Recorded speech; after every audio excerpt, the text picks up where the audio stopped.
पूर्वकालदेखि हाम्रो धर्मग्रन्थका नवदुर्गा, काली, महाकाली लगायतका अनेक नामबाट नारी शक्तिलाई उच्च श्रद्धा र सम्मानले पुज्ने गरिएको छ।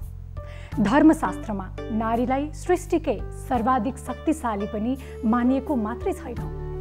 विभिन्न समयमा तीनै नारी शक्तिहरूले अनेक राक्षस गणको संहार गरी 33 कोटी देवी देवताको देखि मानवतालाई समेत शान्तिको सास फेर्ने वातावरण बनाइदिएका छन्।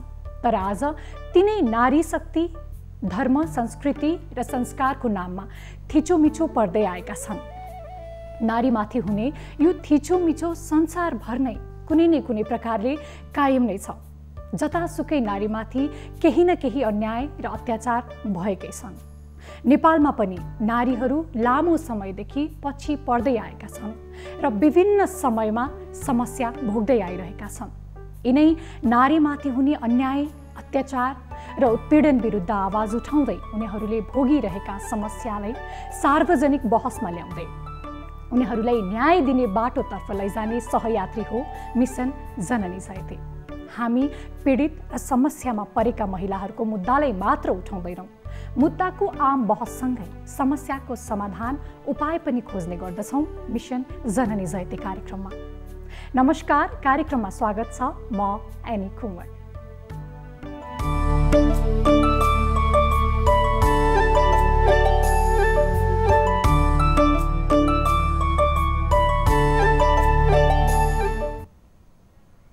दर्शकवृन्द, आज हामी कार्यक्रममा महिला कानुन र विकास मञ्चका कार्यकारी निर्देशक सबिन श्रेष्ठसँग कुराकानी गर्दैछौँ। महिला कानुन र विकास मञ्च यस्तो संस्था हो जसले विगत लामो समयदेखि महिलाको हक अधिकारका विषयमा काम गर्दै आइरहेको छ। यस संस्थाले लैङ्गिक हिंसा सम्बन्धित आपतकालीन र निःशुल्क कानुनी सहायता पनि दिँदै आएको छ। आज हामी यिनै विषयमा केन्द्रित रहेर कुराकानी गर्नेछौँ। कुराकानी भन्दा अगाडि कार्यक्रममा यो छोटो विश्राम।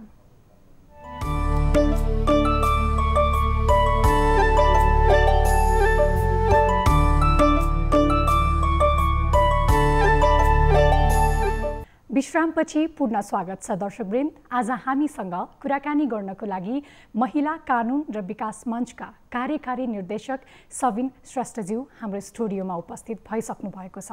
आउनुहोस्, उहाँलाई कार्यक्रममा स्वागत गरौँ। स्वागत छ सर कार्यक्रम मिसन जननी जयते। हजुर, धन्यवाद। नमस्कार यहाँलाई। सन्चै हुनुहुन्छ? हजुर, सन्चै छु। हजुर, कतिपय यो हिंसाको कुरा गर्दाखेरि चाहिँ मुद्दा लड्ने कुरामा कतिलाई थाहा पनि छैन रहेछ, हामीलाई सहयोग कहाँबाट प्राप्त हुन्छ यो पनि थाहा छैन। सर्वप्रथम त यो हाम्रो जुन अर्गनाइजेसन छ यो FWLD, जसलाई महिला कानुन र विकास मञ्च भनिन्छ, यसको परिचय दिनुहोस् न। यो जुन महिला कानुन र विकास मञ्च FWLD भन्ने संस्था छ, यो चाहिँ 2052 सालमा स्थापना भएको हो र यो संस्था चाहिँ कानुन व्यवसायीहरू हैन, लिगल ब्याकग्राउन्डको कानुनी पेसासँग आबद्ध व्यक्तिहरूद्वारा स्थापना गरिएको संस्था हो र हामीले त्यसमा चाहिँ कानुनको विभिन्न पाटोहरूमा चाहिँ काम गर्छौँ र त्यसमध्ये एउटा पाटो भनेको चाहिँ कानुनी सहायता, निःशुल्क कानुनी सहायता। र त्यो निःशुल्क कानुनी सहायता पनि विशेष गरी हैन लैङ्गिक हिंसाका पीडितहरूमा, नागरिकताबाट वञ्चित वर्गहरूमा त्यो हामी चाहिँ कानुनी सहायता गर्छौँ। त्यसको साथसाथै हामीले गर्ने भनेको चाहिँ अर्को चाहिँ हामी चाहिँ कानुनी वकालत हैन, कानुनमा चाहिँ कतिपय कानुनमा चाहिँ समस्या भएको स्थितिमा त्यसका सुधारको लागि वकालतका कामहरू गर्छौँ। अनि कानुन कार्यान्वयन गर्ने निकायहरूको चाहिँ क्षमता अभिवृद्धिको सम्बन्धी कामहरू पनि हामीले गर्छौँ र कानुन सम्बन्धी विभिन्न पाटोहरूको चाहिँ हामी अध्ययन अनुसन्धान गर्ने कामहरू पनि गर्छौँ। र यहाँले अहिले सुरुमा भन्नुभएको जस्तो हैन, कानुन त छ तर जानकारी कति छ त भन्ने कुराको लागि चाहिँ हामीले कानुनी सचेतनाको कामहरू र मुख्य रूपमा हामीले चाहिँ यो 5 प्रकारका कामहरू चाहिँ गर्ने गरेको छौँ। यसमा अब धेरै समस्याहरू पनि आउँछन् होला। अहिलेसम्म ती समस्याहरूको समाधान कतिसम्म भएको छ सर? उपलब्धि कतिको भएको छ? उपलब्धिको कुरा गर्दाखेरि चाहिँ यसमा 2 तहको उपलब्धिको कुरा गर्नु पर्यो हैन। यो हामीले कानुनी मुद्दाहरूकै कुरा गर्ने हो भने पनि हामीले के गरेको छौँ भन्दाखेरि एउटा चाहिँ व्यक्तिलाई हैन व्यक्ति विशेषको कानुनी सहायताहरू दिइरहेको छौँ भने कतिपय विषयहरूमा चाहिँ हामीले सार्वजनिक सरकारका मुद्दाहरू भनेर चाहिँ सिधै सर्वोच्च अदालतमा लिएर गएको चाहिँ सार्वजनिक एउटा चाहिँ पब्लिक इन्ट्रेस्टको मुद्दाहरू पनि लिएर गएका छौँ हैन। र व्यक्तिको कुरा गर्ने हो भने चाहिँ हाम्रो सहयोगबाट जस्तो नागरिकताबाट वञ्चित एउटा वर्ग हो भने हामीले चाहिँ 200-250 व्यक्तिहरूलाई चाहिँ हामीले मुद्दाको सहयोग गरेर चाहिँ नागरिकता प्रदान गरिसकेको होइन, मुद्दैबाट फैसलाबाट नागरिकता प्रदान गरेको स्थिति छ भने अब यो हाम्रो लैङ्गिक हिंसाका पीडितहरूको कुरा गर्ने हो भने यो लकडाउन पछिको अवधिमा मात्रै गणना गर्दाखेरि हामीले 1000 भन्दा बेसी लैङ्गिक हिंसाका विभिन्न प्रकारका हिंसाका पीडितहरूलाई हामीले सहयोग गरेको छौँ। लकडाउनभरि मात्र लकडाउन भइसकेपछि अहिलेसम्मको स्थितिको कुरा गर्दाखेरि होइन, बिचमा कहिले खुला कहिले बन्द होइन, कहिले हाम्रो स्मार्ट लकडाउन भनेको छ होइन, त्यो किसिमको छ। र त्यसको साथसाथै हामीले चाहिँ कतिपय चाहिँ पब्लिक इन्ट्रेस्ट भनेर सार्वजनिक सरोकारका मुद्दाहरू पनि सर्वोच्च अदालतमा लिएर गइरहेको हुन्छौँ र त्यो सार्वजनिक सरोकारका मुद्दाहरू चाहिँ विशेष गरी नीति कानुनहरू चाहिँ परिवर्तनको लागि चाहिँ त्यो चाहिँ फलदायी रहेको छ। जस्तो हामीले चाहिँ नेपालमा पहिला के थियो भन्दाखेरि चाहिँ आफ्नै श्रीमानबाट बलात्कार भएको होइन, वैवाहिक बलात्कार सम्बन्धी कानुन थिएन, त्यो मुद्दा हामीले लिएर गइसकेपछि सर्वोच्चमा गइसकेपछि चाहिँ वैवाहिक बलात्कारको कानुन चाहिँ बन्यो। त्यसै गरेर चाहिँ अर्को भनेको छोरीले अंश पाउने विषय, पहिला चाहिँ अविवाहित भयो भने अंश पाउने, विवाहित छोरीले अंश नपाउने वा अविवाहित पनि 35 वर्ष पुरा हुनुपर्ने व्यवस्था थियो र अंशमा समान अधिकार आवश्यक छ भनेर पनि हामीले मुद्दा लिएर गयौँ होइन। त्यसै गरेर आमाको नामबाट नागरिकता प्राप्त गर्नुपर्छ भन्ने पनि हामीले सर्वोच्च अदालतमा मुद्दा लिएर गयौँ र धेरै मुद्दाहरूमा हाम्रा धेरै चाहिँ यो सार्वजनिक सरकारका मुद्दाहरूमा पनि नजिर होइन सर्वोच्च अदालतले व्याख्या गरेर कानुन सुधारको लागि चाहिँ नेपाल सरकारलाई चाहिँ ध्यान आकर्षण गर्ने किसिमका चाहिँ त्यस्तो किसिमले एउटा कानुनी सुधारका लागि पनि हाम्रो मुद्दाहरू चाहिँ एउटा चाहिँ उपलब्धिमूलक रहेको छ भने अर्को चाहिँ हामीले व्यक्तिगत तहमा होइन हामीले धेरै सङ्ख्यामा नगरौँ सकुल्ला, तर जति सङ्ख्यामा गरेको छौँ उहाँको जीवनमा चाहिँ एउटा तात्विक फरकहरू चाहिँ आएका छन्। यसरी कतिपय महिलाहरूको समस्याको समाधान गर्नतर्फ लाग्नुहुन्छ, महिलाहरूको यस्तो समस्यामा बाधाहरू कतिको आउँदो रहेछन्, समस्याहरू कतिको आउँदो रहेछन्, अप्ठ्यारोको पाटोहरू के हुँदो रहेछ त? महिलाको समस्याको बाधाको कुरा गर्दाखेरि त सबभन्दा ठुलो बाधा चाहिँ के छ भन्दाखेरि हामी चाहिँ कल्चर अफ साइलेन्स भन्छौँ, मौनताको संस्कृति। महिलाको के छ भन्दाखेरि पहिला त आफूलाई हिंसा भइरहेछ, हिंसाको बारेमा चाहिँ उहाँले अरूलाई सेयर पनि गरेको हुँदैन होइन। र हामीलाई सानैदेखि के सिकाइएको हुन्छ भन्दाखेरि एउटै किसिमको हिंसा भनौँ न होइन, एउटा घर छ, घरमा चाहिँ श्रीमतीले श्रीमानलाई कुट्यो भने समाजले के भन्छ, ओहो श्रीमतीको कुटाइ खाएर बस्ने, यस्तो पनि सहेर बस्ने भनेर चाहिँ समाजले त्यो श्रीमानलाई चाहिँ सहेर बस्न दिँदैन होइन। तर त्यही घरमा चाहिँ होइन तपाईँको चाहिँ श्रीमानले श्रीमतीलाई कुट्यो भने के भन्छन् भन्दाखेरि समाजले पनि के भन्छन् भन्दाखेरि होइन यसो सहनु पर्यो होइन, लोग्नेको लात माइतीको बात, लोग्नेको लात खेपेर बरु माइतीको बात नखेपे पनि हुन्छ होइन। र जो महिलाले सहेर बस्छन् त्यस्तो महिलालाई के भन्छ भन्दाखेरि चाहिँ ओहो कस्तो आदर्श घर गएर खाएको होइन। र उजुरी गर्न गयो भने के भन्छन् भन्दाखेरि हेर आफ्नो खुट्टोमा आफै बन्चरो हान्यो भन्छौँ। त्यसले गर्दाखेरि हाम्रो चाहिँ एउटा संस्कृति नै कस्तो छ भन्दाखेरि मौनताको संस्कृति छ। र सबैभन्दा प्रमुख कुरा त कहाँनिर हामीले चाहिँ तोड्नु पर्ने छ भन्दाखेरि चाहिँ महिलाहरूले पनि उजुरी गर्न आउनु पर्यो है, डराउनु भएन। र कस्तो स्थिति छ भन्दाखेरि जस्तो बलात्कार होइन, बलात्कारको घटनाहरू छन्, बलात्कारको घटनालाई हामीले चाहिँ एउटा के भनौँ जनजीवनमा चाहिँ के भन्छौँ भन्दाखेरि इज्जत लुटिनु भन्छौँ होइन।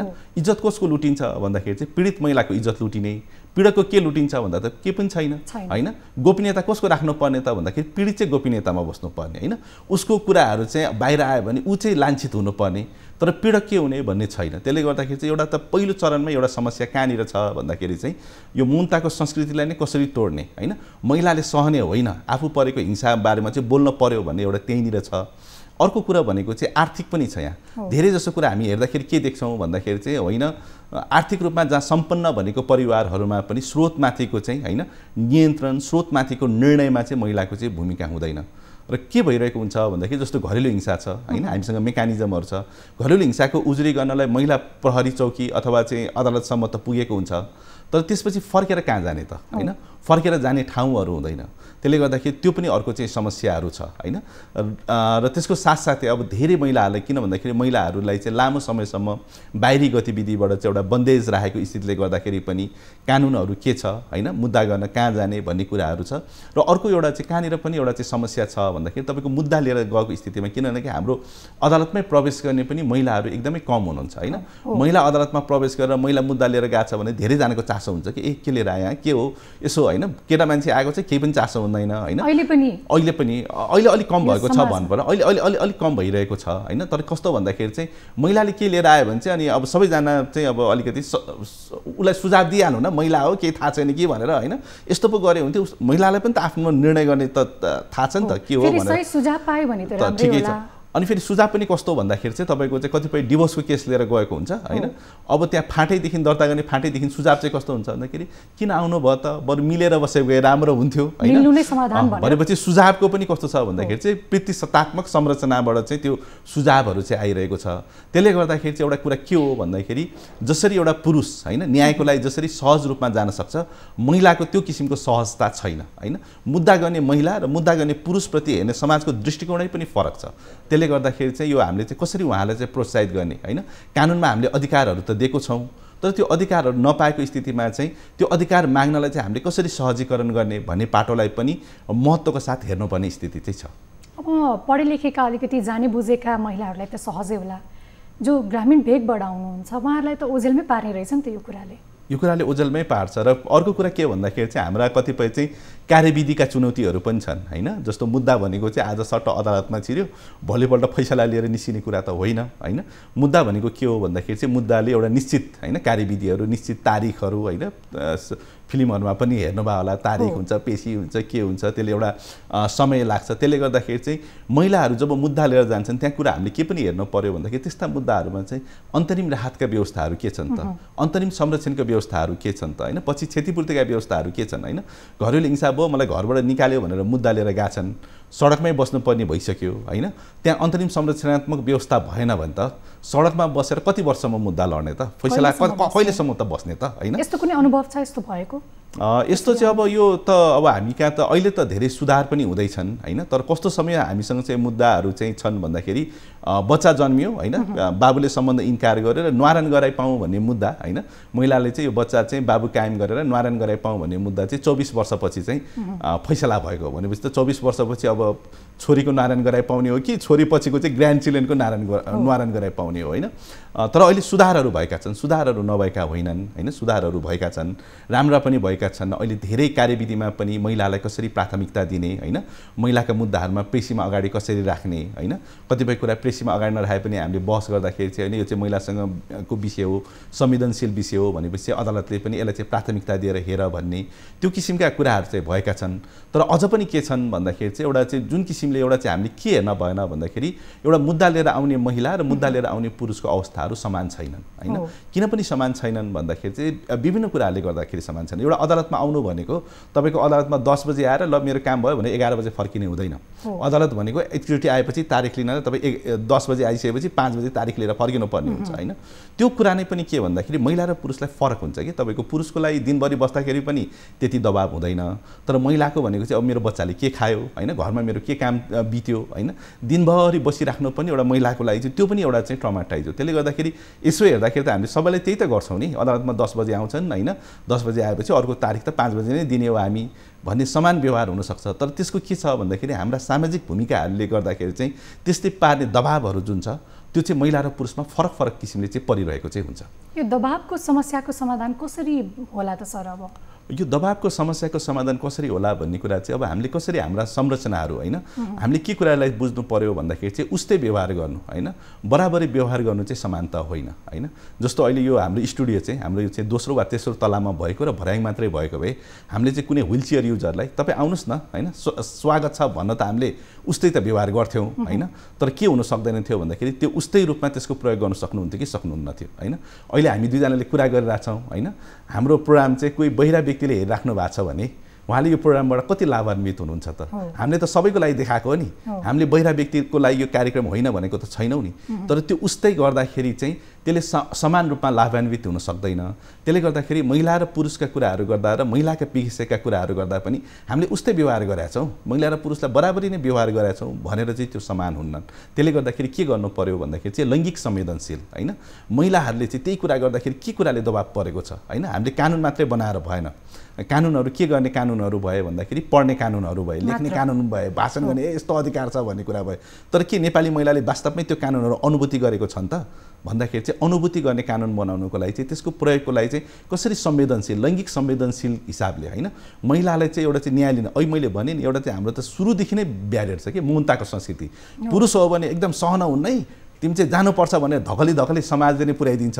महिला हो भने चाहिँ किन गएको तिमीले त सहन पर्छ, तिमी त महिला हो भन्ने किसिमको जुन त्यहाँ संरचना छ, त्यहीँदेखिको त्यो संरचनालाई हेर्दै चाहिँ हामीले चाहिँ संवेदनशील बनाएनौँ भने महिलाहरू चाहिँ न्यायको अहिले पनि आएको छैन, एकदमै न्यून छ होइन। विभिन्न अध्ययनहरूले के भन्छन् भन्दाखेरि चाहिँ तपाईँको महिलाहरू चाहिँ तुलनात्मक एकदमै कम रूपमा आएको छ र त्यो कुरालाई चाहिँ किन भन्दाखेरि एउटा जुन अधिकारहरू दिएको छ त्यसलाई प्रयोग गर्न आएन भने त्यो अधिकारको त खासै महत्त्व नहुने भयो। त्यसले गर्दाखेरि चाहिँ संवेदनशील र महिलाको फरकपनालाई चाहिँ विचार गरेर के गर्नु पर्यो भन्दाखेरि हाम्रा कार्यविधिहरू चाहिँ बनाउन आवश्यक छ।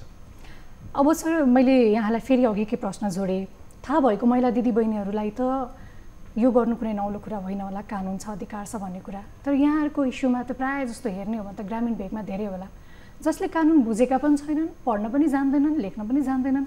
उनीहरूलाई यो छ है तिम्रो कानुन भनेर चाहिँ सम्भव छ घर घर कसरी के गर्न सकिन्छ? यो घर घरको कुरा गर्दाखेरि चाहिँ एउटा अहिले एकदमै महत्त्वपूर्ण कुरा के पाइयो भन्दाखेरि अहिले जुन लकडाउनमा थियो होइन, अहिले चाहिँ हाम्रो चाहिँ होम डेलिभरी भनेर चाहिँ घर दैलोमा होइन एउटा फोन गरेपछि घर दैलोमै सेवाहरू चाहिँ आइपुग्ने, हामीले के अर्डर गर्ने हो सामानहरू आइपुग्ने थियो होइन।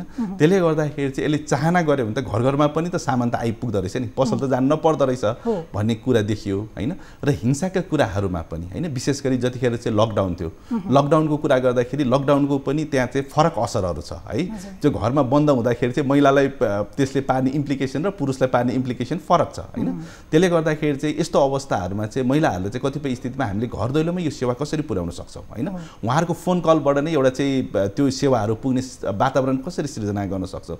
त्यसले गर्दाखेरि के गर्नु भएन भन्दाखेरि हामी राज्य हो, हामी चाहिँ एउटा सदरमुकाममा बसेका छौँ, यसरी बसेका छौँ होइन। न्याय लिनु छ भने हामी कहीँ आउनुपर्छ होइन, न्याय लिने एउटा निश्चित प्रक्रिया पुरा गर्नुपर्छ भन्नु कतिको उपयुक्त हो त होइन। न्याय चाहिँ पाउने कुरालाई सुनिश्चितता चाहिँ महत्त्वपूर्ण भएको हुनाले त्यो कुराहरू होइन, ल त्यसको लागि चाहिँ धेरै कुराहरू हुन सक्ला होइन। सचेतना कसरी गर्ने होइन, सचेतना कति मान्छेलाई थाहा पनि छ होइन, यस्तो अधिकार छ भन्ने थाहा पनि छ, र कति मान्छेहरू जो हामी कहीँ आउनुहुन्छ उहाँले के भनिराख्नुहुन्छ भन्दाखेरि चाहिँ होइन अब पैसा पर्छ होइन, पैसा कहाँबाट ल्याउने त्यो कारणले पनि म गर्दिनँ भनेर हुन्छ। त्यसले गर्दाखेरि हामीसँग चाहिँ कानुनी सहायताहरू दिन सकिन्छ भन्ने कुराहरूलाई कसरी बताउने। त्यसले गर्दाखेरि एउटा सबभन्दा महत्त्वपूर्ण कुरा भनेको चाहिँ सूचना चाहिँ सबैभन्दा महत्त्वपूर्ण हो होइन। र सूचना चाहिँ अहिलेको लागि चाहिँ एउटा चाहिँ शक्तिको स्रोत हो भने पनि हुन्छ।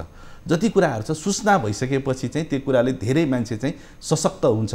त्यसले गर्दाखेरि सूचनालाई र अहिले सूचनाको कुरा गर्दाखेरि चाहिँ हामीसँग धेरै माध्यमहरू पहिलाको जस्तो त छैन होइन। पहिला आजभन्दा 20-25 वर्ष अगाडि तपाईँको एसएलसीको रिजल्ट थाहा पाउनलाई होइन ग्रामीण भेगमा 1 महिना लाग्थ्यो होला, तर अहिले यति सूचनाको चाहिँ यो बृहत्तर विकास भएको छ।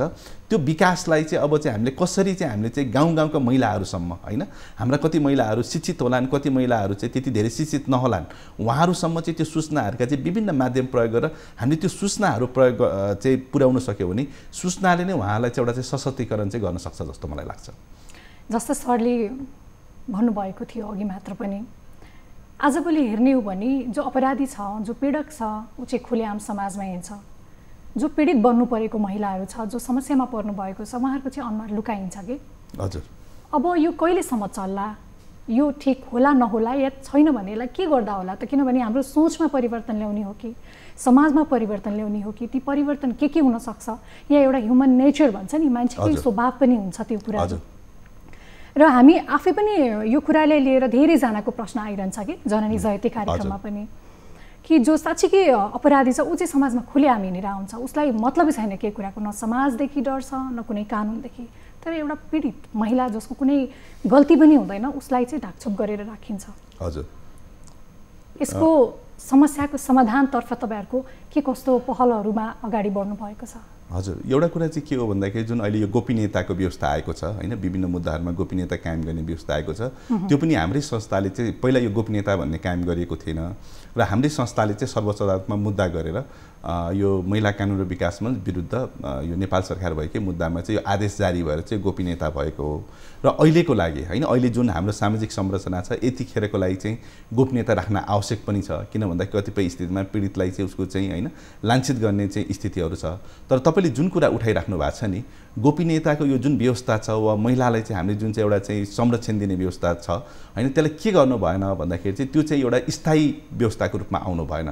हामीले यस्तो समाजको चाहिँ परिकल्पना गर्नु पर्यो कि जहाँ चाहिँ पीडकहरू चाहिँ गोपनीय होइन, आफ्नो कुरा चाहिँ लुकाएर हिँडोस्, र पीडितहरू चाहिँ के होस् भन्दाखेरि खुल्लम रूपमा आउँदाखेरि पनि व्यक्तिले होइन, किनभने पीडितको गल्ती पनि छैन तर हामी के गरिरहेका छौँ भन्दाखेरि यो त्यसैले गर्दाखेरि एउटा अर्को महत्त्वपूर्ण पाटो के छ भन्दाखेरि जुन चाहिँ महिला विरुद्धको हिंसा वा लैङ्गिक हिंसाहरू छ त्यहाँ के गरिरहेको हुन्छ भन्दाखेरि महिलालाई नै पीडा परिरहेको हुन्छ तर हामीले गल्ती कोसमा खोजिरहेको हुन्छौँ भन्दाखेरि चाहिँ पीडितहरूमा उसले नै के गर्यो होला त होइन महिलाले रेप भयो भने के गर्यो होला राति राति एक्लै हिँड्यो होला कि होइन बाटोघाटोमा जिस्कायो भने उसकै हाउभाउ कस्तो थियो लुगा के लाएर आएको थियो होइन उसले मिनिस्कर्ट लाएको थियो कि कुर्ता सुरा लाथ्यो भन्ने कुराले के लाइसेन्स दिँदैन भन्दाखेरि क्यारेक्टरमा होइन उसको त उसको लुगा उसको आफ्नो चाहिँ छनौटको कुरा हो तर उसले कस्तो लुगा लायो भन्ने कुराले वा ऊ चाहिँ बाटोमा हाँस्यो कि हाँसेन भन्ने कुराले त्यहाँ बाटोमा बस्ने अरू केटाहरूलाई जिस्काउने त्यो लाइसेन्स त प्रदान गर्दैन नि त होइन तर हामी के छ भन्दाखेरि होइन महिलाले चाहिँ निश्चित रूपमा चाहिँ एउटा आफूलाई चाहिँ एउटा डिग्निफाइड रूपमा चाहिँ पेश गर्नुपर्छ होइन भने त त्यस्तो महिला त एउटा त होइन त्यो उसलाई हिंसा हुन त स्वाभाविक नै हो नि भन्ने जस्तो किसिमको चाहिँ हाम्रो चाहिँ एउटा चाहिँ ट्रेन्ड छ होइन त्यसले गर्दाखेरि चाहिँ के हो भन्दाखेरि अब हामीले चाहिँ के गर्नु पर्यो भन्दाखेरि त्यतिखेर मात्रै हामी चाहिँ समानतामा पुग्छौँ जतिखेर चाहिँ पीडितहरूको गोपनीयता राख्नु पर्दैन होइन पीडितहरू चाहिँ खुलेर आउन सक्छ र मेरो यो भएको हो र भए पनि यो मेरो गल्ती होइन यो पीडककै गल्ती हो भने चाहिँ उसले चाहिँ जब बोल्न सक्छ त्यतिखेर हामी समानतामा पुग्न सक्छौँ तर आजको स्थितिमा चाहिँ हामीले गोपनीयता राख्नुपर्ने हाम्रो बाध्यता छ तर त्यो समाज त्यो सोच होइन त्यो संरचना नबनाइकन चाहिँ हामी चाहिँ समानतामा चाहिँ पुग्नेवाला छैनौँ अब यहाँहरूले धेरै समस्याको समाधान गर्न न्यायतर्फ पहल गरिरहनु भएको छ यस्तो घटनामा चाहिँ सामाजिक राजनीतिक दबावहरू कतिको आउँदो रहेछ यसमा त अब सामाजिक राजनीतिक दबावको कुरा गर्ने हो भने होइन यहाँले सुन्नु पनि भयो होला कतिपय अब बलात्कारकै केसहरूमा पनि होइन बलात्कारको केसहरूमा पनि राजनीतिक दबावहरू गर्ने मेलमिलाप गराउने होइन उजुरी गर्न नलाउने र यहाँ चाहिँ सामाजिक राजनीतिक दबावको साथसाथै क्लासको इस्यु पनि छ होइन यो चाहिँ कस्तो भइरहेको छ भन्दाखेरि घटनाहरू नै के भइरहेको छ भने एउटा वर्गीय रूपमा होइन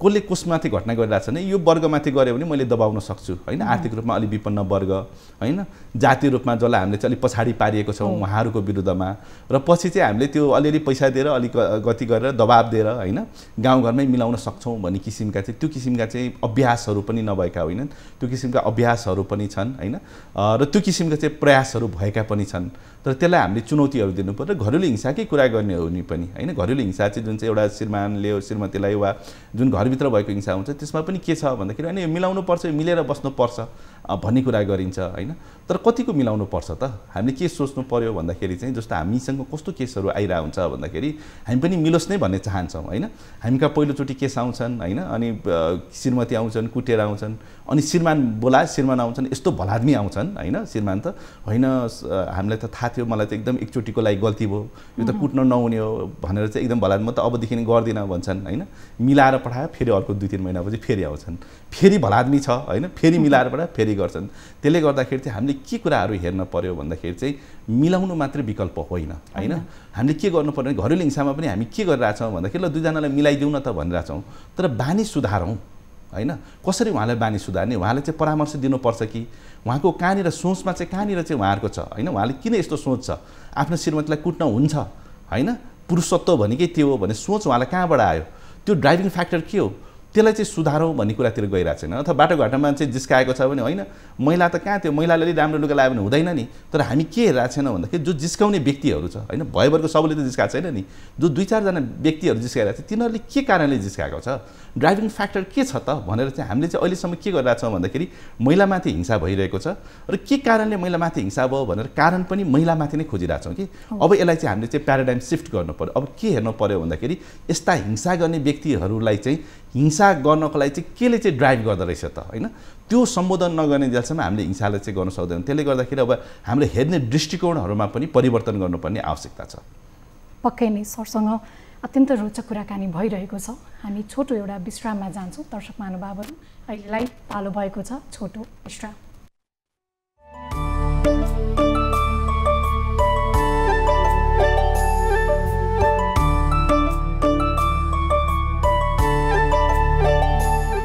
विश्रामपछि पुनः स्वागत छ कार्यक्रम मिसन जननी साहित्यमा हामी कुराको निरन्तरता दिँदैनछौँ सर जसरी तपाईँले अघि भनिरहनु भएको थियो राजनीतिक र सामाजिक दबावको कुरामा चाहिँ यो दुईजनालाई या दुईटालाई तुलना गर्ने हो भने कुन चाहिँ अलि अगाडि देखिन्छ दबावको कुरामा चाहिँ दबाव चाहिँ यो राजनीतिक र सामाजिक कहिलेकाहीँ चाहिँ मिसिएर पनि आउँछन् होइन तर एउटा कुरा के एउटा चाहिँ इम्प्रेसनहरू कतिपय स्थितिमा चाहिँ समुदायमा पनि के छ भन्दाखेरि चाहिँ यदि पहुँचवाला छ भने चाहिँ कानुनले छुँदैन है होइन पहुँचवालाले गरेको कसुरमा चाहिँ न्याय पाउन गाह्रो हुन्छ भन्ने किसिमका चाहिँ मेसेज पनि गएको छन् जुन चाहिँ एकदमै खतरनाक छ होइन त्यो पहुँच भनेको राजनीतिक पहुँच पनि हुनसक्ला त्यो पहुँच भनेको सामाजिक पहुँच पनि हुनसक्ला र अहिले पछिल्लो अवस्थामा कस्तो छ भन्दाखेरि सामाजिक पहुँचको पनि आधार चाहिँ राजनीतिक नै छ होइन र अहिले हामीले चाहिँ यो सिंहदरबारलाई चाहिँ एकदम स्थानीय तहसम्म भनेर यो विकेन्द्रीकरण गरेर होइन यो चाहिँ संहिता लागू गरेका छौँ तर त्यो सँगसँगै के गइरहेको छ भन्दाखेरि चाहिँ त्यो राजनीतिक र सामाजिक एउटा चाहिँ एकदमै त्यो मिसिएर चाहिँ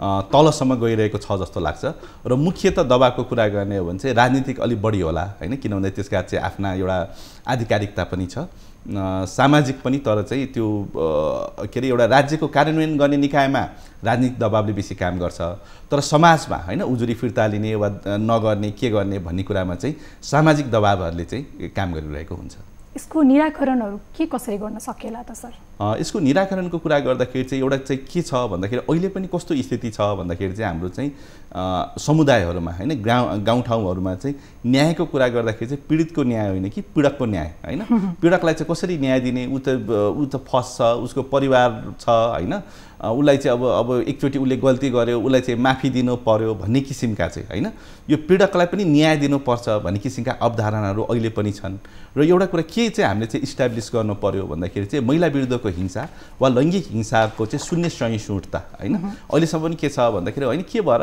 एक थप्पड श्रीमतीलाई चाहिँ एक थप्पड बानी सुधार्न गरेको हो भने के त्यस्तो ठुलो कुरा छ र होइन महिलाको बानी पनि अलिक ठिक थिएन लोग्नेसँग चाहिँ अलिक मुखमुखै लाग्ने खालके थिए भन्छ होइन तर त्यही कुरा चाहिँ एउटा महिलाले चाहिँ श्रीमानको बानी सुधार्नलाई एक थप्पड हान्यो भने के हुन्छ त होइन समाजले के भन्छ त भनेपछि चाहिँ हामीले के गर्नु पर्यो भन्दाखेरि चाहिँ महिलामाथि हुने कुनै पनि प्रकारको हिंसा चाहे घरमा होस् चाहे बाटोमा होस् चाहे समाजमा होस् चाहे राज्यमा होस् चाहे यौनजन्य होस् चाहे मानसिक होस् कुनै पनि हिंसा चाहिँ शून्य सहिष्णुता छ है यो विरुद्धमा चाहिँ गर्नु मात्रै हिंसा होइन त्यो हिंसालाई समर्थन गरिन्छ होइन त्यो हिंसालाई अपरोक्ष रूपमा चाहिँ सहयोग गरिन्छ भने त्यो व्यक्तिहरूलाई पनि हामीले चाहिँ एउटा चाहिँ मार्ग गर्नुपर्छ बहिष्करण गर्नुपर्छ भनेर चाहिँ एउटा जनचेतनाहरू चाहिँ जगाउनु पर्ने स्थितिहरू छ त्यो किसिमको चाहिँ बुझाइहरू र मुख्य कुरा नै सबैभन्दा हाम्रो चाहिँ एकदमै क्रक्समा कहाँ छ भन्दाखेरि हाम्रो सामाजिक कहिलेकाहीँ मूल्य मान्यता यस्तो छ कि सामाजिक मूल्य मान्यताले चाहिँ महिलालाई भएको हिंसालाई त्यति गम्भीर रूपमा नमानेको होइन र कतिपय स्थितिमा चाहिँ सामाजिक मूल्य मान्यताले नै महिलालाई हिंसा गर्नको लागि चाहिँ नाजुक बनाइरहेको स्थितिहरू छ त्यसले गर्दाखेरि त्यो मूल्य मान्यतालाई फेर्नु पर्यो र के गर्नु पर्यो भन्दाखेरि हिंसा सधैँ कहाँ हुन्छ भन्दाखेरि चाहिँ हिंसा चाहिँ कुनै पनि कमजोर व्यक्तिले शक्तिशालीलाई गर्दैन हिंसा भनेको झनै सँगै एउटा चाहिँ शक्तिको होइन हो त्यसले गर्दाखेरि शक्तिशालीबाट कमजोरमा भइरहेको हुन्छ र सबैभन्दा महत्त्वपूर्ण भनेको कुरा चाहिँ महिलालाई कसरी हामीले सशक्तिकरण गर्ने होइन महिलालाई चाहिँ सधैँ हामी चाहिँ बचाउँछौँ हामी विशेष व्यवस्था गर्छौँ भन्दाखेरि पनि महिलालाई सशक्त बनाउनु पर्यो कानुनी रूपमा सशक्त बनाउनु पर्यो शैक्षिक रूपमा सशक्त बनाउनु पर्यो आर्थिक रूपमा सशक्त बनाउनु पर्यो र त म के भन्छु भन्दाखेरि चाहिँ यौनिक सशक्तिकरण पनि चाहिन्छ होइन र यौनिक सशक्तिकरण भनेको के हो भन्दाखेरि अहिलेसम्म नि महिलाहरूको हकमा के गरिरहेको छ भन्दाखेरि यौन भन्ने विषय चाहिँ महिलाको होइन महिलाले बोल्न पनि हुँदैन होइन र यौनको विषयको कस्तो बनाइएको छ भन्दाखेरि महिलालाई चाहिँ यौनको विषयमा यति कमजोर बनाएको छ कि कसैले के पनि भन्नु पर्दैन एउटा महिलालाई चाहिँ यो महिला किन 7 बजे घर फर्किन्छ यो महिलामाथि मलाई शङ्का लाग्छ भन्यो भने अब यो जिम्मेवार चाहिँ कसको हो भन्दाखेरि महिलाको चाहिँ शङ्का पनि लाग्न दिनु नहुने कि उसमाथि चाहिँ होइन तर पुरुषलाई चाहिँ जति शङ्का लाग्यो झन्झन ऊ चाहिँ पुरुषत्व बढ्न जाने होइन महिलाको चाहिँ एउटा चाहिँ यौनिकता भनेको चाहिँ एउटा चाहिँ सिसा जस्तो झर्याम्म फुट्ने पुरुष भने चट्टान जस्तो भनेपछि के गर्नु पर्यो भन्दाखेरि यौनिकताको विषयमा पनि समानता हुनु पर्यो होइन अहिलेसम्म हामीले चाहिँ एउटा शब्द के प्रयोग गर्छौँ कानुनमा पनि छ त्यो सतीत्व भन्ने शब्द छ होइन महिला त सतीत्वमा बस्ने पुरुष चाहिँ केमा बस्ने नि होइन पुरुष पनि त बस्नु पर्यो महिला सतीत्वमा बस्ने हो भनेपछि चाहिँ यौनिकताको आधारमा जुन महिलालाई हेर्ने छ त्यो कुरामा पनि सशक्तिकरण हुनु पर्यो र हरेक पक्षमा चाहिँ महिला र पुरुष समान र सशक्त बनायो भने त्यसले नै के गर्छ भन्दाखेरि चाहिँ हाम्रो हिंसालाई न्यूनीकरण गर्छ र अहिले जति पनि हामी न्यायका कुराहरू गर्यौँ त्यो चाहिँ के भन्दाखेरि रोग लागेपछि उपचारका कुरा गऱ्यौँ तर रोग लागेपछि उपचार त गर्नु पर्यो तर सबैभन्दा राम्रो के हो भन्दाखेरि रोगै लाग्न कसरी चाहिँ रोक्ने भन्दाखेरि त महिलाको सशक्तिकरण नै यस्तो एउटा माध्यम हो जसले चाहिँ त्यो समाजमा चाहिँ त्यो हिंसा सिर्जना गर्न र रोगबाट चाहिँ बचाउ गर्छ त्यसले गर्दाखेरि त्यो कुराले चाहिँ हामीले चाहिँ प्रमुखताका साथ काम गर्न आवश्यक छ यो पीडितहरूको चाहिँ समस्यामा चाहिँ कति राजनीतिक दबाव आउँदो रहेछ त पीडितहरूको समस्यामा हेर्ने हो भने हजुरको अनुभवबाट चाहिँ पीडितहरूको समस्यामा चाहिँ कस्तो हुन्छ भन्दाखेरि पीडक अनुसार फरक पर्छ हैन। यो दबावको कुरा गर्ने हो भने कतिपय स्थितिमा पीडक पनि धेरै पहुँचवाला नहुन सक्छन्, कतिपय अवस्थामा पीडकहरू पनि पहुँचवाला हुन्छन् हैन। र पीडकको चाहिँ पहुँचको आधारमा चाहिँ हुन्छन्। र दबावको कुरा मात्रै हो नि कि तपाईँको कस्तो भइरहेको छ भन्दाखेरि कतिपय मुद्दाहरूमा चाहिँ तपाईँको चाहिँ अब पहिला त उजुरी गर्छन् तर पीडित चाहिँ अदालतले बयान गर्ने बेलामा उपस्थित नै हुँदैनन् हैन। अथवा कतिपय स्थितिमा अदालतमा बयान गर्छन्, अदालतमा बयान गर्दा चाहिँ होस्टाइल भइदिन्छन्, बयानहरू चाहिँ बदलन्छन् हैन। त्यतिखेरसम्म दबाव आइसक्यो। दबाव हैन, दबाव धेरै कुराको चाहिँ त्यहाँ हुन्छ, दबाव, प्रभाव र प्रलोभन हैन। त्यो तीनटै कुरालाई मिसाएर आउँछ कि दबाव मात्रै आइरहेको हुँदैन, दबाव पनि दिइरहेको हुन्छन् हैन। सँगसँगै प्रभाव कसरी पार्न सकिन्छ प्रभाव पनि पारिरहेको हुन्छन् र अब पीडितलाई चाहिँ अलिअलि प्रलोभन हैन, प्रलोभन पनि दिइरहेको हुन्छन्। र त्यो दबाव प्रभावको कुरा गर्दाखेरि चाहिँ कस्तो भन्दाखेरि कतिपय स्थितिमा त्यो पीडितलाई मात्रै होइन कि, जस्तो हामी जस्तो जसले चाहिँ पीडितको पक्षमा चाहिँ गरिरहेको छ हामीलाई पनि दबावहरू आउँछ, हामीलाई पनि फोनहरू आउँछ। त्यस्तो छ अनुभव यहाँ? हजुर हजुर, हामीलाई आइरहेको हुन्छ, हामीलाई चाहिँ एकदम फोनहरू आएर हैन यो बाटो हिँड्ने होइन त त्यो बाटो हिँड्नुपर्छ कि पर्दैन, के छ कसो छ भनेर हैन। र हामीले चाहिँ एउटा सुरक्षा फोर्सको चाहिँ एउटा डिभोर्स हैन, उहाँको वाइफको तर्फबाट डिभोर्सको केस हेरेको थियौँ हैन। उहाँ चाहिँ आउनुभयो, उहाँ राम्रै ओदाको मान्छे हुनुहुन्थ्यो, आउनु भएर के हो यो अफिस हैन, हाम्रो अफिसमा आएर यो अफिस बमले पड्काइदिउँ हैन। त्यस्तो किसिमको चाहिँ अब त्यो किसिमको हैन। कतिपय स्थितिमा कस्तो पनि हुन्छ भन्दाखेरि चाहिँ अदालतमै पनि हामी गएको छौँ हैन, अदालतमा बहस गर्न गएको छौँ। त्यो जो चाहिँ अभियुक्त हुन्छन् उनीहरूले चाहिँ अलिक ठुल्ठुलो आँखा हेरेर हामीलाई आँखा तरेरै तर्साउँला कि हैन, यसो नजिकबाट गर्ने यसो ढ्यासै हानेर भए पनि अलिकति इन्टिमेट गरिहालौँ कि भन्ने त्यस्तो कुराहरू चाहिँ भइरहेको हुन्छ हैन। तर त्यही हो, त्यसले गर्दाखेरि चाहिँ हामीले चाहिँ कसरी चाहिँ एउटा चाहिँ संरक्षण र अहिलेको लागि गोपनीयता हैन त्यो कुराहरूलाई चाहिँ कसरी कार्यान्वयन गर्ने भन्ने कुराहरूलाई चाहिँ हेर्न पर्ने छ। र यो जुन यो होस्टाइल छ हैन, होस्टाइलहरू भइरहेको छन् र न्यायपालिकाहरूले पनि के हेर्नु पर्यो भन्दाखेरि चाहिँ महिला अहिले चाहिँ के आइरहेछ भन्दाखेरि अहिले पछिल्लो अवस्थामा एकदमै चर्चित केस भनेको चाहिँ हाम्रो चाहिँ पूर्व सभामुख कृष्णबहादुर महराको केस हैन। उहाँ र उहाँको एउटा हैन त्यही संसदको कर्मचारी हुनुहुन्थ्यो रोशनीजीको, त्यसमा चाहिँ अब हैन यो चाहिँ आजकल त एकदम महिलाहरूले चाहिँ झुटो आरोप लाउँछन् भन्ने कुराहरू पनि आइरहेको छ। तर हामीले के हेर्नु पर्यो भन्दाखेरि एउटा महिलाले कस्तो कन्डिसनमा चाहिँ आरोप लायो र उहाँलाई चाहिँ त्यो उहाँको बयान चाहिँ पटक पटक किन बदलिरहेछ, कस्तो वातावरणले गर्दाखेरि बदलिरहेछ हैन। दुईटै पक्ष हामीले हेर्नु पर्यो। महिलाहरूले पनि यो कुनै कुनै केसमा चाहिँ अपवादको रूपमा ब्ल्याकमेलिङको लागि यो आएको छ भने त्यसलाई हेर्नु पर्यो। तर के भइरहेको छ अधिकांश मुद्दामा भन्दाखेरि चाहिँ पीडित महिलाहरू पहिला आइराख्नु भएको छ, तर यस्तो स्थिति छ कि पीडित महिलालाई चाहिँ सहयोग गर्ने भन्दा पनि उहाँलाई होस्टाइल गर्ने यस्तो इन्भाइरोमेन्ट छ कि उहाँहरू चाहिँ बयान बदल्न बाध्य भइराख्नु भएको छ हैन। त्यसको प्रोटेक्सन के गरेर चाहिँ त्यो कुरालाई हामीले संरक्षण गर्न सकिन्छ भन्ने कुराहरूलाई चाहिँ हेर्नुपर्ने स्थिति छ। पक्कै पनि यहाँको अनुभव अनुसार चाहिँ सर महिलाहरूको कस्ता कस्ता समस्याहरू चाहिँ बढी आउँदो रहेछन् त? समस्याहरू त अब सबै प्रकारको समस्या चाहिँ आइरहेछन् हैन। अहिले हामीले हिंसाको केसहरू भन्यौँ भने हिंसामा पनि अहिले पछिल्लो अवस्थामा चाहिँ तपाईँको सबैभन्दा धेरै हिंसाको उजुरी आउने भनेको चाहिँ घरेलु हिंसा नै हो। घरेलु चाहिँ प्रथममा छ हैन। हाम्रो प्रहरीहरूको डेटाहरू हेऱ्यौँ भने पनि घरेलु हिंसा चाहिँ प्रथममा छ।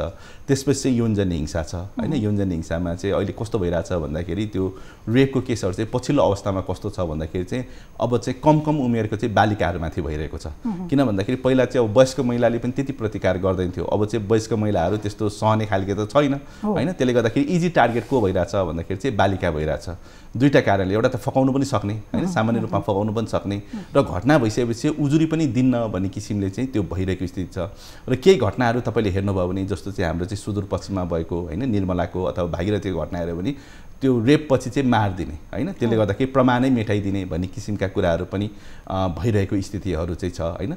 र अहिले चाहिँ यो घटनाहरू पनि यो जुन चाहिँ यौनजन्य हिंसाका घटनाहरू छ यसको प्रवृत्ति हेर्दा पनि के देखिन्छ भन्दाखेरि चाहिँ पहिला चाहिँ अलिक नचिनेको मान्छेहरूले गर्थ्यो भने अहिले चाहिँ हिंसाहरू के भइरहेछ भन्दाखेरि चिनजानकै मान्छेबाट अझ परिवारको सदस्यबाट हैन। र कतिपय हिंसा त एकदम दुःखका साथ भन्नुपर्छ, हामीसँग आएका कतिपय हिंसाहरू चाहिँ बाबुबाट छोरी रेप भएको हैन, नाबालिग छोरीहरू रेप भएको, अझ अपाङ्गता भएको छोरी रेप भएको, बहिरा छोरी रेप भएको घटनाहरू चाहिँ हामी कहाँ चाहिँ आइरहेको स्थिति छ। त्यसले गर्दा चाहिँ हिंसा कस्तो भइरहेको छ भन्दाखेरि कहाँनिर दबाउनु सक्छु, कहाँनिर मिच्न सक्छु, कहाँनिर उजुरी लाग्दैन भन्ने हिसाबले चाहिँ यो हिंसाका घटनाहरू चाहिँ भइरहेको छन्।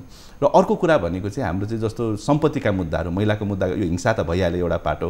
अर्को सम्पत्तिको मुद्दाको कुरा गर्दाखेरि चाहिँ एउटा महिलाहरूलाई एकदम खुसी के लाग्ला भन्दाखेरि ओहो हामीलाई त सम्पत्तिको अधिकार छ नि, हामीलाई पनि सम्पत्तिको अधिकार छ, बाउको सम्पत्तिको अधिकार छ, लोग्नेको सम्पत्तिमा अधिकार छ भन्ने कुरा होला। तर त्यो अधिकार तबसम्म छ जबसम्म रिजाएसम्म छ। त्यो लिन पर्यो भने हैन, किन भन्दाखेरि छोराको हक भनेको एकदमै सुनिश्चित छ छोरा, तर महिलाले सम्पत्ति लिनु पर्यो भने त्योभन्दा कठिन केही पनि छैन हैन। त्यसले गर्दाखेरि पेपरमा महिला एकदम ज्ञानी भला आदमी परिवारले भनेको मान्ने भनेसम्म खुसीले दिँदाखेरिसम्म त ठिक छ हैन, तर महिलाले चाहिँ मेरो यो सम्पत्तिको अधिकार छ मलाई यसरी दिनु पर्यो भन्ने बित्तिकै त्यो अधिकारहरू जुन चाहिँ कागजमा छ अधिकारहरू त्यो कार्यान्वयन पनि गाह्रो छ। त्यसले गर्दाखेरि कति धेरै मुद्दाहरू चाहिँ हामी कहाँ चाहिँ यही सम्पत्तिको हैन, सम्पत्तिबाट वञ्चित गरेको मुद्दाहरू पनि धेरै चाहिँ आइरहेको स्थिति छ। सर, यो महिला हिंसामा चाहिँ प्राय कुन उमेरका पीडक समूहहरूको बढी अपराधहरू देखिन्छ? पीडक समूहको कुरा गर्दाखेरि त पीडक त अब सबै किसिमका पीडक समूहमा त छन् हैन, तर अहिले जुन यो अलिकति अब कुन प्रकारको हिंसा भन्ने कुराले पनि फरक पार्छ। तर पछिल्लो अवस्थामा चाहिँ जुन यो यौन हिंसाहरू विशेष गरी जबरजस्ती गर्नेका कुरा गर्दाखेरि चाहिँ अलिकति कम उमेरका हैन, कम उमेरका युवा अवस्थाका किशोर अवस्थाका व्यक्तिहरू चाहिँ यो हिंसामा आइरहेको 25 वर्ष 25 वा सोभन्दा मुनिका हैन व्यक्तिहरू चाहिँ यो चाहिँ रेपमा आइरहेको स्थितिहरू छ। र फेरि के छ भन्दाखेरि तपाईँको एकदमै कम उमेरको जति उमेर कम भयो हैन, जन्म कैदसम्म चाहिँ यो सजायको व्यवस्था छ। त्यसले गर्दाखेरि चाहिँ यो व्यवस्थामा चाहिँ अब हामीले सजाय गर्छौँ यस्तो केस आएको छ मात्रै नहेरेर हामीले चाहिँ राष्ट्रिय स्वार्थबाट पनि यो विषयलाई हेर्न पर्यो कि किन हाम्रा युवाहरू हैन त्यो चाहिँ 20-25 वर्षका युवाहरू चाहिँ केस परिरहेछन् हैन, उहाँहरूलाई जेलमा राख्नु भनेको त हाम्रो एउटा युवा शक्ति नै चाहिँ एउटा क्षति हुनु पनि हो। त्यसले गर्दाखेरि चाहिँ अब हामीले के मात्रै कुरा हेरेर बसेर भएन भन्दाखेरि चाहिँ यस्तो हिंसा हुन्छ अनि हामी समाजमा कारबाही गर्छौँ मात्रै होइन कि यस्तो हिंसालाई चाहिँ हामीले चाहिँ प्रोएक्टिभली कसरी सम्बोधन गर्छौँ ताकि हाम्रा युवाहरू चाहिँ यस्ता हिंसामा लाग्नु भन्दा हैन र त्यो उसको एउटा चाहिँ महत्त्वपूर्ण ऊर्जावान समय चाहिँ एउटा चाहिँ कारागारमा बिताउनु भन्दा पनि एउटा चाहिँ राष्ट्र निर्माणलाई चाहिँ कसरी हामीले लिएर आउन सक्छौँ हैन। र दुईटैलाई असर छ नि, तपाईँको जो कारागारमा गयो उसलाई पनि असर छ हैन, जो पीडित हिंसाबाट पीडित छ उसलाई पनि एउटा लङ टर्म रूपमा शारीरिक रूपमा मानसिक रूपमा सामाजिक रूपमा असरहरू छ। त्यसले गर्दाखेरि चाहिँ हामीले चाहिँ हिंसापछिको न्यायको मात्रै कुरा गर्नु भएन, हिंसा रोकथामको उपायहरू के हुन सक्छन् र त्यो रोकथामको उपायहरूको कुरा गर्दाखेरि पनि एउटा लामो समयसम्म के थियो भन्दाखेरि महिला हिंसाको कुराहरू चाहिँ महिलाहरूसँग कुरा गर्नुपर्छ भन्ने थियो कि महिलासँग मात्रै कुरा गरेर भएन। यो विषय भनेको महिलाको मात्रै विषय होइन नि हैन, प्रत्येक व्यक्तिको घरमा आमा महिला छ, दिदीबहिनी महिला छ, छोरी महिला छ, श्रीमती महिला छ भनेपछि यो हामी सबैको विषय हो। त्यसले गर्दाखेरि सबैलाई यो विषयमा कसरी जागरुक गर्ने र जो हिंसा गरिरहेको पुरुषलाई पनि कसरी रियलाइज गर्ने कि मेरो परिवारको सदस्यलाई हिंसा हुन्थ्यो भने मैले त्यसलाई कसरी लिन्थेँ त हैन, जसरी मलाई ठिक लाग्दैन थियो त्यसरी नै हिंसा ठिक होइन भन्ने कुराको चाहिँ रियलाइजेसन चाहिँ गराउनु पर्ने स्थिति चाहिँ छ। सर, यो कानुनको किताबहरू पल्टाएर हेर्ने हो भने हक अधिकारको कुरा प्रशस्तै छ, मौलिक हकको कुराहरू पनि प्रशस्तै छ, तर यो मौलिक अधिकारदेखि लगायत अन्य कानुनका कुराहरूलाई कार्यान्वयन गर्नको लागि कता कता कमजोर पारेको होला नि, त्यसलाई चाहिँ यो कमजोरपनलाई चाहिँ अडचनलाई हटाउनको लागि के गर्नु पर्ला प्रश्न बनाइदिनुहोस् न। यो यहाँले भन्नुभएको कुरा चाहिँ एकदमै सही हो हैन, र एउटा कुरा के भन्दाखेरि नेपाल केमा चाहिँ एकदमै च्याम्पियन छ भन्यो भने नेपाल हाम्रो विश्वसँगै तुलना गर्न जानुभयो भने कानुन बनाउनमा र कानुनको एउटा जुन स्ट्यान्डर्डहरू छ त्यसमा चाहिँ नेपाल कोही भन्दा कम छैनन् हैन। नेपालका कानुनहरूको कुरा गऱ्यो भने अमेरिका बेलायत युरोप भन्दा पनि घटेका कानुन चाहिँ हामीसँग छैनन्। त्यसले गर्दाखेरि हामीसँग कस्ता कानुन छन् भन्दाखेरि अहिले मैले भने जस्तो भाषण गर्न पाउने, लेख्न पाउने, देखाउन पाउने हैन यस्तो कानुन छ भनेर फुर्ती गर्न पाउने कानुन छन्, तर व्यवहारमा कार्यान्वयनमा चाहिँ एकदमै चुनौती चाहिँ रहेको छ। र व्यवहारको चुनौतीको कुरा गर्दाखेरि चाहिँ यसलाई चाहिँ तीनटा तहबाट नै हामीले चाहिँ यसलाई हेर्न पर्यो। एउटा तह भनेको चाहिँ जो कानुनले जसलाई अधिकारहरू दिएको छ हैन, त्यो अधिकारहरू कानुनको किताबमा त छन्, तर जसलाई अधिकार दिएको छ उहाँले नै कति थाहा पाउनु भएको छ मेरो चाहिँ यस्ता यस्ता अधिकारहरू छन्, त्यो अधिकारहरू मैले यसरी पाउँछु भन्ने कुराको चाहिँ कानुनी जानकारीकै अभाव छ। त्यसले गर्दाखेरि एउटा के गर्नु पर्यो भन्दाखेरि सूचना एउटा एकदमै महत्त्वपूर्ण हैन, सशक्तिकरणको कुरा गर्छौँ हामी धेरै यसमा लगानीहरूको कुरा गर्छौँ, सूचनाले मान्छे सशक्त हुन्छ कि मसँग के अधिकार छ भनेर थाहा पाउनु नै एउटा चाहिँ सशक्त हुनु हो। त्यसले गर्दाखेरि यो सूचना हैन, सूचना प्रवाह चाहिँ हुनु पर्यो, उहाँलाई यो कुराको चाहिँ जानकारी हुनु पर्यो एउटा कुरा हैन। अर्को कुरा भनेको चाहिँ हाम्रो जुन चाहिँ कानुन कार्यान्वयन गर्ने निकायहरू छ त्यो के हुनु पर्यो भन्दाखेरि चाहिँ सेवाग्राही मैत्री हुनु पर्यो कि हाम्रो कानुन कार्यान्वयन गर्ने निकायहरू के छ भन्दाखेरि जस्तो अहिले भर्खरै पदकको विवाद आइरहेको छ हैन, पदक कसलाई दिनुहुने कसलाई नदिनुहुने भनेर पदकको मूल्याङ्कन कसले गर्छ भन्दाखेरि उहाँहरूको कति राम्रो पर्फर्मेन्स भयो भनेर त्योभन्दा माथिको हाकिम, त्योभन्दा माथिको हाकिम, सबैभन्दा माथिको हाकिमले पदकको निर्धारण गर्छ हैन। तर त्यो निर्धारणहरू हैन जो चाहिँ सेवा प्रदायक भएर बसेको छ उहाँहरूको कामको मूल्याङ्कन कसले गर्नु पर्यो भन्दाखेरि सेवाग्राहीले गर्नु पर्यो कि जबसम्म हामीले चाहिँ उहाँहरू चाहिँ हाकिमप्रति होइन हैन करदाता, हामीले त कर तिरेछौँ भने सेवाग्राहीहरू त करदाता हो, उहाँहरू चाहिँ त्यो उहाँहरूको हाकिम भनेको पनि झन् बढी करबाट चाहिँ सुविधा लिने व्यक्ति हो। त्यसले गर्दाखेरि जति बढी हाकिम छ होइन तति बढी करबाट सुविधा ल्याएको छ, त्यति नै जनताप्रति उत्तरदायी छ। र जनता चाहिँ यो चाहिँ करदाता भएको हुनाले र सेवाग्राहीप्रति उत्तरदायी भन्ने त्यो संरचना नबनाइकन र यो पदकहरूमा पनि होइन सेवाग्राहीको चाहिँ मूल्याङ्कन हुनु पर्यो कि त्यो किसिमको सिस्टम नबनाइकन यहाँ त कस्तो छ भन्दाखेरि राज्यको सम्पत्ति भनेको त आफ्नो खल्तीको सम्पत्ति जस्तो छ कि मैले चाहिँ दिएको होइन मैले यो कार्यक्रम लागू गरेको त्यो कहाँबाट आएको छ त होइन जनताको करबाट आएको छ। त्यसले गर्दाखेरि चाहिँ यो कर हो र सेवाग्राहीप्रति उत्तरदायी हुनुपर्छ भन्ने कुरालाई चाहिँ स्थापित गर्नुपर्ने छ। र अर्को हाम्रो एउटा सिस्टम के छ भन्दाखेरि चाहिँ हाम्रो चाहिँ अब गरे पनि नगरे पनि कुनै किसिमको त्यसमा चाहिँ केही छैन होइन नगर्यो भने त्यसप्रति चाहिँ उत्तरदायी बनाउने छैन होइन। त्यसले गर्दाखेरि एउटा जनउत्तरदायी होइन आफूले गरेको कुराहरूको चाहिँ एउटा निश्चित त्यसको कस्तो भन्दाखेरि ग्रिभ्यान्स सिस्टमहरू कति टाइमहरूमा गर्नु पर्थ्यो कसरी चाहिँ त्यो डेलिभरी गर्नु पर्थ्यो भने निश्चित हुनु पर्यो। हामी कहाँ के छ भन्दाखेरि चाहिँ तपाईँले यस्तो सामान्य रूपमा हेर्नुभयो भने जहाँ सेवाग्राहीको भिड लाग्छ होइन त्यो तुरुन्तै सिद्धिने कामहरू चाहिँ झन् अलिकति अलमल गर्ने अलिकति ढिलो गर्ने छ कि र जति अलमल र ढिलो गर्यो त्यो के हुन्छ भन्दाखेरि अब अलिकति छिटो गर्नु पर्यो त्यसको लागि चाहिँ अलिक अतिरिक्त के चाहिँ म गर्न सक्छु भनेर चाहिँ सेवाग्राहीले भनिरहेको हुन्छ। त्यसले गर्दाखेरि चाहिँ हरेक कुराहरू होइन के हुनु पर्यो भन्दाखेरि चाहिँ यति समयभित्र चाहिँ त्यो सेवा हुनु सक्दैन भने किन हुनु सक्दैन भनेर लिखित जानकारी दिने र त्यो लिखित जानकारी पाएपछि त्यसमा अब थप एक्सन लिने नलिने भनेपछि एउटा चाहिँ उत्तरदायीपूर्ण चाहिँ यो चाहिँ बाहेक अरूबाट चाहिँ यसको सुधार हुन्न। त्यसले गर्दाखेरि चाहिँ हाम्रो चाहिँ कानुनहरू चाहिँ अब व्यवहारमा ल्याउनलाई एउटा त जो त्यसको लाभान्वित वर्ग उसले पनि थाहा पाउनु पर्यो र जसले त्यसको प्रयोग गर्ने हो यो चाहिँ उहाँहरूको लागि चाहिँ हामी चाहिँ सेवा गर्न बसेको छौँ भन्ने हुनु पर्यो, न कि हामी चाहिँ यो कार्यालयका हाकिम हौ होइन हामीले खटाएर दिएको जति उसले पाउँछ हामीले खटाएर नदियो भने कहाँ पाउँछ भन्ने त्यो मनोवृत्तिको चाहिँ अन्त्य हुनु पर्यो। पक्कै पनि सरले भन्नुभएको जस्तै हाम्रो कार्यक्रम मिसन जननी जयतेको प्रयास पनि यही नै रहेको छ। जसरी अब यहाँ सर पनि लयर हुनुहुन्छ, यो चाहिँ धेरै पीडितहरूको गुनासो जो समस्यामा पर्नु भएको छ उहाँहरूको पक्षबाट लड्ने भनेको सरकारी लयर हुन्छन्, तर उहाँहरूले ढुक्कका साथ सरकारी लयरलाई विश्वास गर्ने कुनै आधार पनि रहेन। उहाँहरूको पटक पटक के एउटा गुनासो हुन्छ भने सरकारी लयरले कहिलेकाहीँ पीडकसँग मिल्दिन्छ या भनौँ केही प्रलोभनमा आएर चाहिँ उहाँहरूले हाम्रो मुद्दालाई फितलो बनाइदिनुहुन्छ, त्यसपछि हामी विश्वास नगरौँ त सरकारी लयर गरौँ त त्यो भइरहेको छ, यसमा के गर्ने हामी भनेर चाहिँ धेरै गुनासोहरू छ। यहाँ यसमा धारणा के छ हजुरको? अहिले एउटा कुरा चाहिँ के पनि आवश्यक छ भन्दाखेरि अहिले चाहिँ एउटा चाहिँ सूचनाको हक भनेर अहिले के आएको छ भन्दाखेरि जस्तो चाहिँ कुनै पनि पीडितको मुद्दाहरू त सरकारवादी मुद्दा हुन्छन् होइन सरकारले नै लड्छन् र सरकारले लड्नु पनि पर्छ किन भन्दाखेरि जुन किसिमको एउटा प्रमाणहरू जुटाउने लगायतका कुराहरूको लागि पीडितसँग सीमाहरू हुन्छ। तर अहिले हामीसँग एउटा कानुन के आएको छ भन्दाखेरि चाहिँ त्यो पनि फेरि किताबमै आएको छ होइन अपराध पीडित संरक्षण ऐन भनेर। त्यसले के भन्छन् भन्दाखेरि पीडितलाई चाहिँ सूचना दिनुपर्छ, प्रहरीले अनुसन्धान गर्दाखेरि पनि कस्तो किसिमको अभियोग लगायो कोलाई समात्ने भनेर सरकारी वकिलले पनि कुन किसिमको मुद्दाहरू लगायो भनेर चाहिँ सूचना दिनुपर्ने भन्ने कुराहरू छ होइन।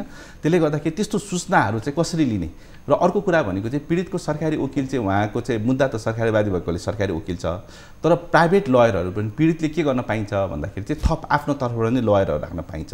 र जुन अहिले मैले यहाँसँग केसका कुराहरू गरेँ त्यो केसको कुराहरू के हो भन्दाखेरि चाहिँ हामी चाहिँ थप एडिसनल लयरको रूपमा होइन पीडितका क्षतिपूर्तिको रूपमा पीडितलाई अन्तर्निहित हातका रूपमा चाहिँ थप माग राख्नलाई छुट्टै लयर राख्न पाइन्छ भन्ने कुरा पनि पीडितलाई चाहिँ जानकारीमा चाहिँ रहनु पर्यो भन्ने लाग्छ। पक्कै पनि सरसँग धेरै जानकारीहरू प्राप्त भयो, कतिजनालाई थाहा पनि भएको थिएन होला र कति अन्यलमा पर्नु भएको छ। गाउँठाउँका महिलाहरूको कुरा गर्ने हो भने आज उहाँहरूलाई थाहा छैन कि हाम्रो लागि मुद्दा लड्ने यस्ता संस्थाहरू पनि छन्, यस्ता लयरहरू पनि छन् जसले निस्वार्थ भावले 1 रुपैयाँ पैसा नलिकिन पनि उहाँहरूको पक्षमा सत्यको पक्षमा वकालत गर्नुहुन्छ भन्ने कुरा पनि थाहा छैन। र आज हामी यो नेसनल टेलिभिजन न्युज 24 कार्यक्रम मिसन जननी जयतेबाट आम नागरिक जनताहरूलाई पनि के भन्न चाहन्छौँ भने यदि कुनै पनि घरेलु समस्यामा तपाईहरू पर्दै आउनु भएको छ र आर्थिक अभावको कारणले गर्दाखेरि मुद्दा लड्न सकिरहेको छैन, अन्यायमा परेको छु भन्ने जस्तो लाग्छ भने यो आजको कार्यक्रम यहाँहरूको लागि एकदमै लाभदायी हुन सक्छ। कुनै पनि समस्या समाधान गर्नको लागि हामीलाई प्रत्यक्ष कुराकानी पनि गर्न सक्नुहुनेछ।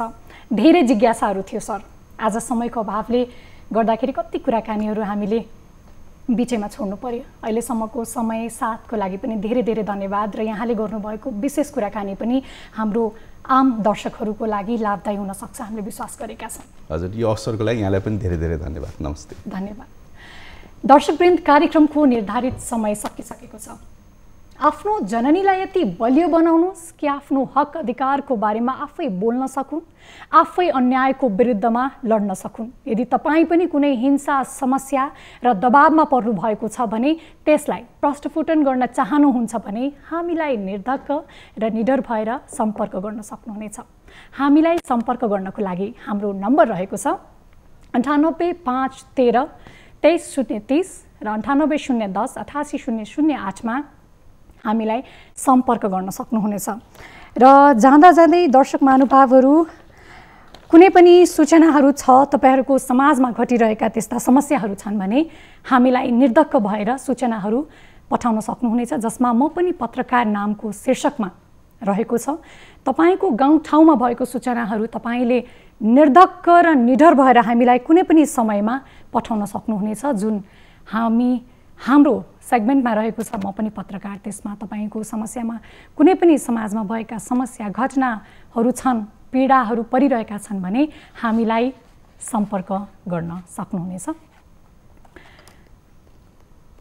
अहिलेलाई यति नै दर्शक महानुभावहरू। अर्को साता फेरि हामी यस्ता समस्याका समाधान लिएर मिसन जननी जयते कार्यक्रममा फेरि पनि उपस्थित हुनेछौँ।